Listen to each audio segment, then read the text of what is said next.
to what is going to be the final evaluation of our product. So at this stage, you should have made your product and we're now going to test it, see if it works. And part of the evaluation is trying to see if we can actually make any future products better.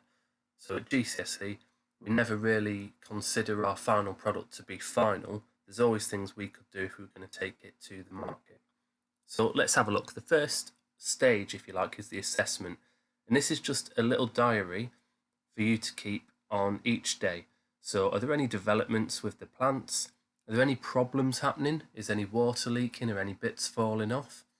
And what are the positives? If things are going well, it's really worth recording those as well, so that we know what things to keep and what things we should probably change. Okay, so here's an example. Based on my evaluation, I could add some drainage holes to the bottom of my product, or even add another layer, so when I water it, I'm not getting rid of all that water. It has somewhere to go. Okay, so then the next slide, really, you just bear with me. Okay, the next slide is a proper product evaluation. So this is just the same as a product analysis, which you will have done before. However, there's two different methods that we can use. There's loads of methods. We've got CafeQ and we've got Access FM. And all they really are is just a guide to try and help you to look at more than just one obvious thing. So quite often, if I ask you to analyse a product, you might just talk a lot about how it looks or a lot about what it does. And so using either of these methods just allows you to vary the different aspects of the product and what you're going to talk about. So I prefer CafeQ, that's my personal favourite. The cost, the appearance, how something looks, what it does, the ergonomics, so those measurements or how easy is it to use. Then the quality of the product, so that covers materials, manufacture, and then we've got the user or the client and the environment. So where's it going to be used, but also what impact will it have on the environment, negative or positive? And then Access FM is more or less the same thing. It's just broken down into different sections. So we talk about the size, the materials, the safety. For me, they would all be covered under ergonomics, really. Okay, and quality probably as well. So once you've done that in your booklet, if we just nip across to your booklet now, there we go, you will find, if we just go down to the appropriate page, you've got your product testing, and I'd also expect you to get some client feedback. Well, what would they change? What would they make better? And then this is the slide where you're going to be talking about evaluating your products. Now you can do either or, I don't really mind. You can do both so that you understand the difference between the two. And again, a little top tip, if you're not sure what they mean, Google them or use the templates which are on the main slide. So I'll just go back to that. So this one's quite hard to read, so there's a whole slide just dedicated to that one. It is a bit fuzzy, but it was only a quick Google, Access FM, and this page will come up anyway. All right, the next step for you guys is what do you actually take away from this? It's not going to be perfect. There are things you would do differently if you were going to do it again. With all the things you've learned and all the mistakes you've made, you would do things differently and you would do them better. So with that in mind, what are those things going to be? Now here's an example of this at GCSE. We've got an initial drawing and an idea, which was then manufactured. Now this was prototyped. There were cardboard models, styrofoam models, all of those things. But this was a final product.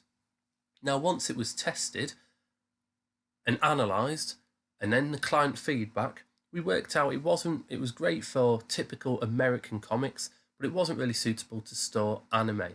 And we also felt that the front was a little over manufactured.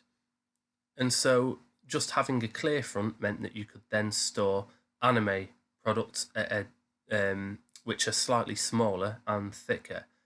Also, this one used finger joints, which were quite complex to get really well made.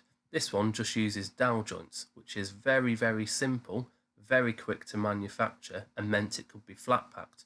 So although aesthetically this one is a a very nice looking, very well made product, this is still better from a lot of different point of views. So that evaluation really does tend to lead to much, much better products. Okay, so you will then go on to your final page, but before we do that, for those of you guys who are looking for a good grade at GCSE, for those of you who are looking to go further, challenge yourselves, redesign that product. You don't necessarily have to make the product as this person's done. You can actually just redesign it. And in this case, this was a product that was a Harry Potter nightlight. And the client feedback had basically suggested the moon was a silhouette, which didn't really make sense, and you couldn't really tell it was Harry Potter. You've got the three brothers from the Deathly Hallows in there, but they're really hard to see. And so it was just more of a spooky Halloween scene. And so the person designing this took this on board and they redesigned this. They didn't have time to make it because obviously at GCSE it's a timed process. But they did redesign it, and that's good enough. So this would have been the back slide, which would have actually allowed the light through, making the full moon the source of light, and the Dementor up here, and all these little holes would have been for stars. So that would have all lit up, and that would have ended up being the back panel, covering all of the wires and circuits. And then this one would have been at the forefront, which is much more obvious in a cemetery with Voldemort and Harry Potter, and it's just a much, much nicer design, and that's all based on the feedback. Now, this is a good product, but it's not perfect. It could be improved, as you can see. So it's always important to make those efforts to improve. So we'll just go over to the booklet again. And then this is your final page. What changes would you make and why? And add in some sketches for your new design. So if you're hoping to get a grade 6 or above.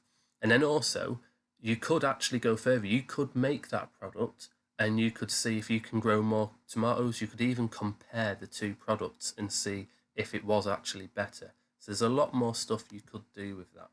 And once you've done that, that is it.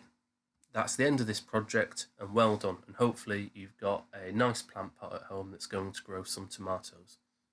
Okay, thanks very much.